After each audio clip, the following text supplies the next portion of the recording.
Upton, professional boxer, currently halfway through his exercise science degree.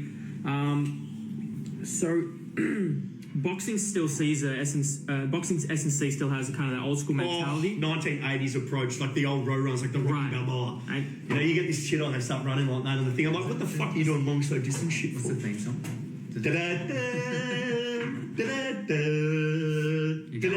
Go. Well, it still has the old school mentality. You need to hit the pavement to get the conditioning and strength. Oh yes. And that strength slows you down. Oh yes. Let me tell you something about. Let me tell you something about boxing. Right? Here's what I think about boxing S&C. Fucking shit. And I'm going to tell you the reason why. Is because most of the time they have a trainer who boxed, right? And that how they did S&C back in the old days was either one or two things. One, they did long, slow distance road running. Now, I'm not saying aerobic development is bad. I'm not saying that at all, right? But there's other more effective ways of just doing that. There's other ways, right? And they talk about pounding the pavement. Number one, running on pavement is fucking shit on your joints. So if you're going to run, my opinion is run on grass. Okay? Or on track where you get that elasticity component to it, you improve the stiffness. That's one or two things. But what I normally see happening with the programs they see, number one, they're scared of strength training. They honestly believe that strength will slow them down or make them muscle bound. Yeah. Let me tell you something about this. If it was making you muscle bound, everyone who walks around who lifts will get jacked. It doesn't happen like that. It takes a progressive approach that overloads the neuromuscular system, but also you need to consume calories, especially for muscular hypertrophy. So they don't lift. Physical preparation is pretty much like get dumbbells. You guys see Floyd Mayweather, how he does that? He gets dumbbells and he just punches out. That's pretty much their physical preparation or road runs. So what I have to do is educate them on the benefits of proper strength and power training for punching power and athlete performance. So I want you to think like this. People think that punching is just a pure upper body movement.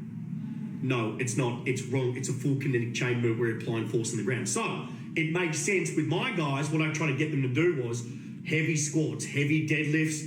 I did a lot of explosive work, explosive med ball work, explosive rotational bend ball work. We did a lot of jumping movements, worked on the posterior chain, worked on the glutes for hip extension because you get hip extension and you get rotation because you're applying force on the ground.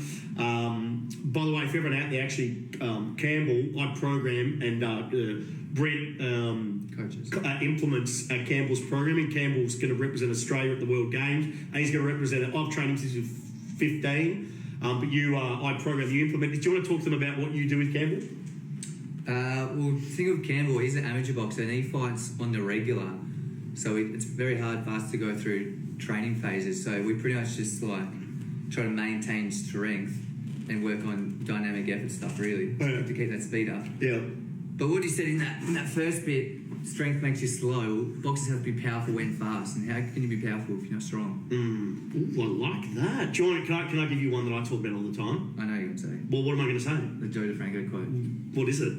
Express force rapidly if you don't begin with. You can't express something rapidly if you don't have to begin with. So I want you guys to think, for any boxers, any combat sport athletes, think about it this way, right? Strength is the foundation. You cannot build a house without what, Alex? Owen? Foundation. So I want you to think, if you look at the equation for power, and I want you to think power is just strength expressed, well, power equals force times velocity, but I want to think power is strength expressed rapidly. That's all it is, all right? So by developing your general strength base, that is going to maximize everything because power equals strength times speed. Strength is the first component to maximize power. If you don't have it, you can't express it rapidly. So what I kind of do with my athletes is, my combat sport athletes, is educate them the benefit of proper strength training. And when I say proper strength training, I'm talking about compound, multi-joint, multi-point, ground-based movements. You know, all those compound movements, that the big six: squat, hinge, horizontal push, vertical push, vertical pull. My big six movements. That they should be, and in all honesty, and you talk to 99% of good strength coaches do the same thing. In terms of they're going to squat them, they're going to hinge them, they're going to do a horizontal push, vertical push, vertical pull, depending on the athlete. But people talk about 1,000 exercises. In reality, you only have 6, and you use variants of those 6. And simplistic works. If you stick to the fundamentals, 99% of the time, it's going to work. I tell you that every fucking time. I'm so passionate about it because I fucking know it works. And everyone bags me out all the time about the glutes as well. I can't tell you why developing the posterior chain works, but I fucking know something that fucking works. Man, I'm telling you, I've been doing this for so fucking long, and I talk about just doing 6 fundamental movements and using variant that works. An example of this is this.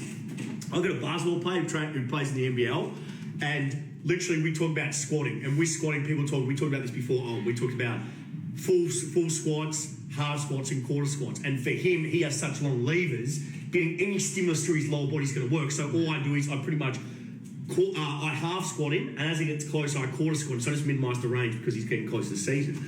And that what worked for him. And a lot of people see that and they go, well, that's fucking wrong because he's not asked to grasp. But everyone, we talks about context. Everything's about context. Yeah. So if you give a background, a context of the athlete, the time of season, what they're trying to develop, it's fine.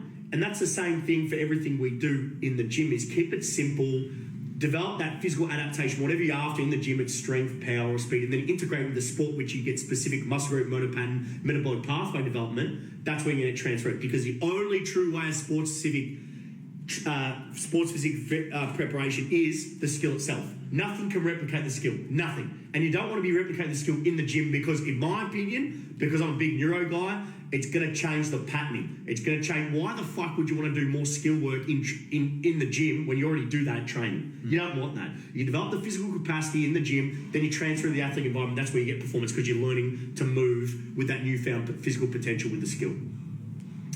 And also another thing is, for all you boxers out there, we talk about if you're in a weight division, like I train guys who are in weight divisions, they might say, oh fuck, you're worried about putting weight on them. That's where you need to understand the neural metabolic continuum. When we talk about the neural metabolic continuum, we look on a rep scale, low to high rep. That's where you've got to start to understand that. You're going to get, obviously, volume dictates muscular growth. I understand that, and also how much you consume food. But if you're keeping the reps lower, you're training your nervous system, get more.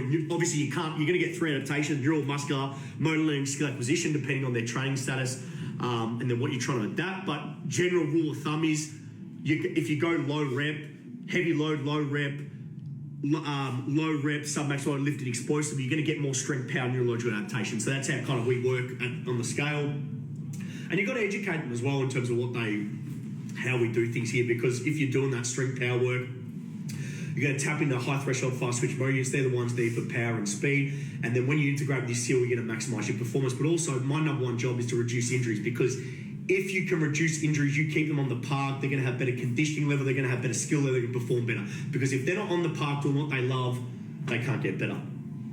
Does that answer the question, Alex or Owen? I fucking don't know. Owen.